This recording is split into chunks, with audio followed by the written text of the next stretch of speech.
Well, Vincent, unfortunately ours is doing much the same, except we have a dreamy-like leopard in the reflection of Twin Dams. Isn't that pretty?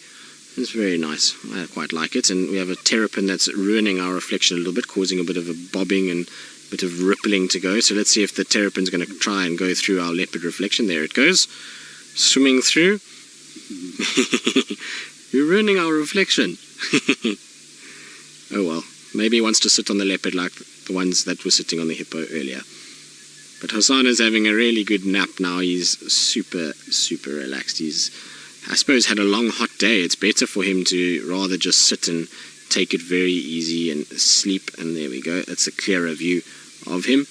You can see nice and sleepy now. And he's waiting for the temperature to get even cooler and for it to get darker. It definitely is a nice temperature now, though. That bite of the sun is gone now that it's set. And so hopefully little Hosana will wake up just now and start moving around. He was very active this morning, though, so I'm not surprised he's still sleeping now. What is quite surprising is where he's sleeping. It can't be that comfortable. It's quite a steep slope that he's on at the moment. I would have thought he would have lay lower down, but he, remember, learnt a very valuable lesson at this particular waterhole when Boris the crocodile was here. And Boris came into Twin Dams for a few weeks, and Brent was here, and Kruger was actually with Hosana and Shongile that day, and they came to drink, and the crocodile was around, and she then kind of hissed and carried on at that crocodile and led them away. And so he's probably learned from that, and that's why he's sitting up on the bank rather than close to the water itself.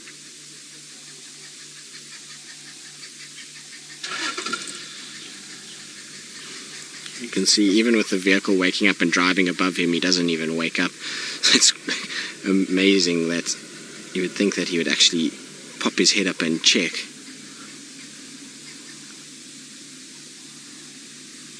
Mr. Kill, you say very pretty camouflage? Well, look at that camouflage. You can see just how well a leopard blends into an environment. That is completely out in the open. There is no ways that there is any cover whatsoever, but yet that spotted pattern, it becomes so difficult to see. It took us a while to actually spot him at first, and you can see there up against the wall. If we just put a picture like that, it would take you a little bit of time to find the leopard. He doesn't just stand out. Even though he's got that orangish coloration, it still blends in incredibly well into his environment, even right out in the open. So they are masters of camouflage, and that's why they behave the way they do and hunt the way that they do. It's because they try and kind of have to blend in, and it's the only way that they're able to do things, because they're not fast like cheetah. They're not going to be able to chase down certain animals with speed, so they'll have to lie in ambush, and camouflage is the biggest part of it. Right, Hosana is sleeping. He's taking it very easy. We're going to sit with him and just chill and take it easy with him as well. And maybe we'll get some Ellies coming down to drink in the late afternoon. And while we do that, it sounds like Taylor McCurdy is striking gold and has an exciting prospect as the Lions approach some buffalo. Spots, I think, are in a state of serious dreaming. You can see there's twitching every now and then. His paws are going, so maybe he's dreaming about the duiker that got away this morning and how he should have chased after it and grabbed it, because like I say, his paws have been going all over the place as he's been sleeping. But other than that, he's been very, very still. And I suppose he gave us such a show this morning that it's no wonder that he's a tired boy now, and no wonder that he's resting and taking it very easy. I mean, he walked a lot this morning and chased varying different things and was all over the place, and he was up and down trees. So we've got to give him a little bit of a break. He can't be a star every time he is up and about, or out and about, should I say. The only problem is that I think Hosana for us is going to be a few days hiatus of seeing him, because from Twin Dams, generally he's going to go south into Little Gowrie, and the chances of us seeing him for a few days is probably not going to be great as he meanders his way back towards Chitwa. He seems to be loving Chitwa at the moment. I was speaking to the guys there, and they were saying that they see him many evenings walking through the camp. I'm convinced, though, that they're mixing up Tamba and Hosana a lot as well, because they say every night they're seeing them, and that's impossible, because we know that both of those two have spent nights on this side even when they have seen them. So it's the two of them apparently will go in and out of that camp fairly regularly, and hopefully what Hosana will do is, if he does cross south, we'll just tag team Tumba to come back this side, because as much as it's been amazing to see all of these leopards that we've seen this week, I still haven't seen my favorite boy, and hopefully he will be out and about in the next few days and I'll be able to catch up with him, because he is such a treat of a leopard to see. So I'm hoping Tumba will be back on Djuma at some point soon and we can spend some quality time with him as well. But you can see the belt of Venus in the background, so those purple hues that are coming through now that the sun is set, and you'll see a little bit of coloration that will come through, and soon it's going to get quite dark. And I'm hoping once it gets a little bit darker that Hosana decides to wake up a little bit and meander around the dam. The thing is on the other side of the dam wall now there is no longer any water, and so there's nothing for him to go and investigate. He used to love going behind this dam wall, and there used to be ducks, and there was the painted snipes and all kinds of terrapins and lizards, and it used to keep him entertained quite often. So he used to go and frolic around in that area, but now that that's all dry, there's not really much going on behind the dam wall. What I am surprised about is we've been sitting here for quite some time and not one other animal has arrived at Twin Dams. I would have thought we would have seen something like an impala or a kudu or something meandering out of the bush towards this area, especially at this time of the day. It's that last moment for them to drink before it gets dark and becomes quite dangerous. So I would have thought we would have seen something, but alas, it seems as though they all know Hosana is here and waiting for them. You can see the ears are still working though, even though he's sleeping. Those ears are still just twitching and picking up some of the sound. MKL, you see him twitching?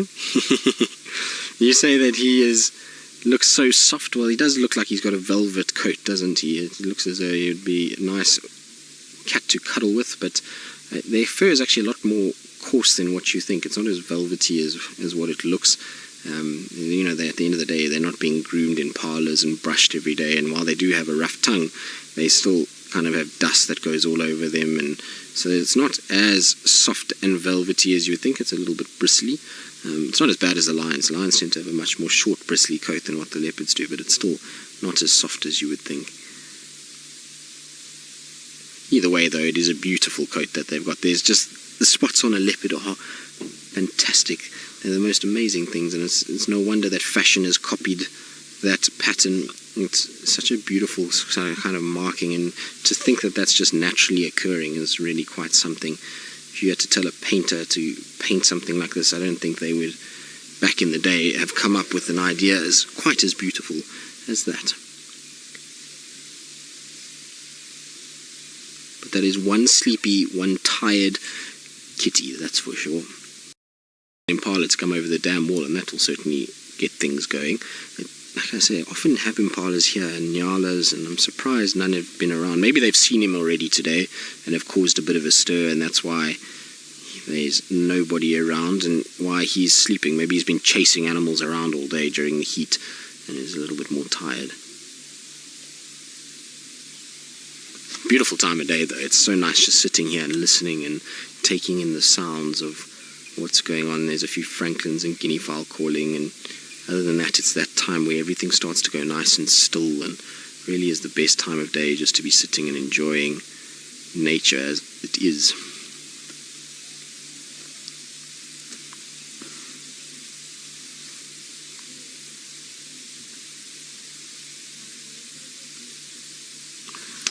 Unfortunately, there's a few people talking that are ruining my ambience of the afternoon, and a car starting as well, and people get bored quite easily by the looks of it, because we've had quite a few cars coming in and out, and because he's not active, they're not really that interested in him, which is a bit of a shame. I always think it's the best things come when you spend time and you're patient, and we've had so many amazing sightings this week by just spending time with them. So yesterday with Tingana, following him for such a long period, we got him actively stalking, calling.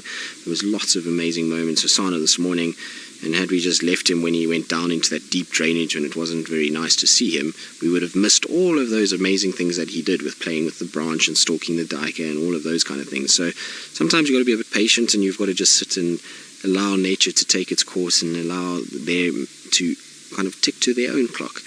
And I'm sure he will wake up at some point and something will disturb him. It is that time of the day where some sort of noise will get him up and going. Although I say that, and he probably will sleep the whole afternoon. If he does sleep for a little bit longer, we'll give it probably another 15 minutes or so, and then if he's still sleeping, then we might head back towards Treehouse and see if our two hippos are still having a standoff and whether or not one has been brave enough to confront the other. Remember, at this time of the day, they're going to go out and feed, so we might see one actually chasing the other one off a little bit. So we will head back in that area, and also want to go past, big dream, go past where Janet Jackson's hole is and see if maybe she's a little bit more, or he is a little bit more confident under the spotlight. So that's the plan for the rest of the afternoon if Hosana decides to carry on sleeping, which I think he might. I don't see much changing in the next sort of 15 minutes or so.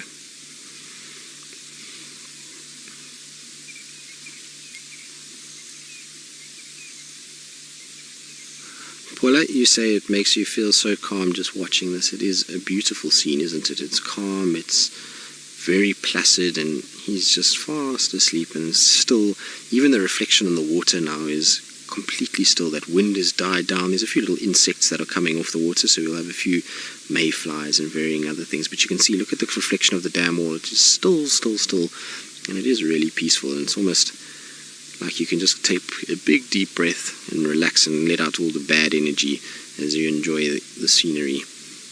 And there's our dreamy leopard to go with our sleepy, peaceful scene.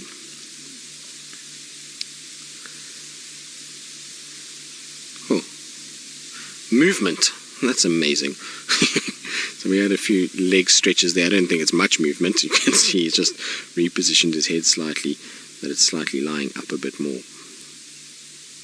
That is one spread out, tired cat though, that's for sure.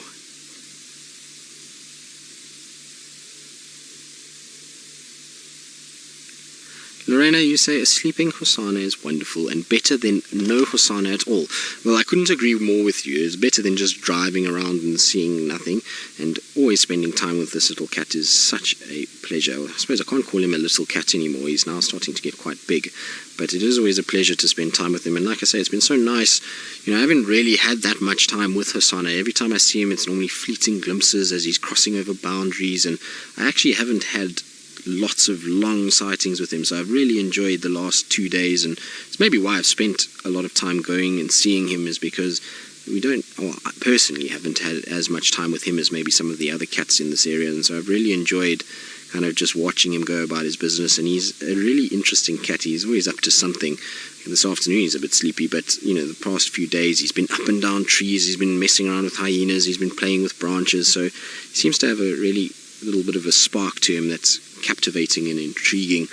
And the thing is, the more you spend time with these leopards, the more you kind of addicted you get to them, and I'm sure a lot of you will agree with that. And particularly with these royal cubs, Hosana and Shongile, they've become such an integral part of what we've been doing over the last year and a bit, and they've got such an intriguing story that it's hard not to be captivated by them and drawn to them and watch them for such long periods of time, and try and just kind of spend as much time with them as possible. We also know that our time with them could potentially be limited, with Hosana being maybe pushed out and having to go somewhere else as a nomadic male, or Shongile now, when she fought with Tandi, maybe she's had to push somewhere else. So our time with them might be limited in that regard, and so while they're around, it just is nice to spend as much time as possible with them and enjoy the company of having our cats around and our little prince and princess.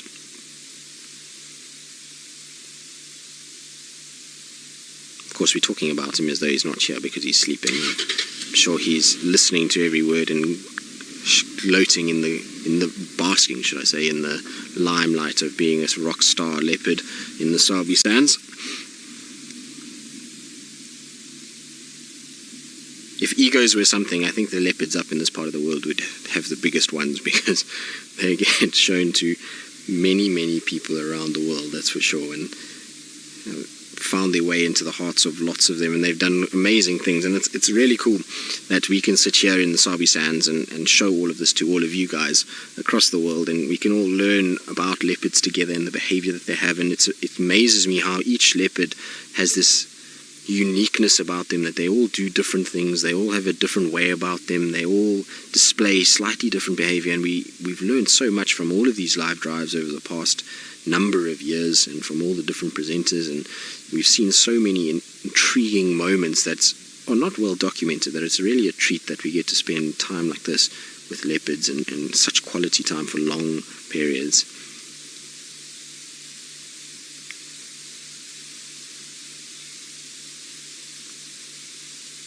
Right, we're going to stick with our leopard.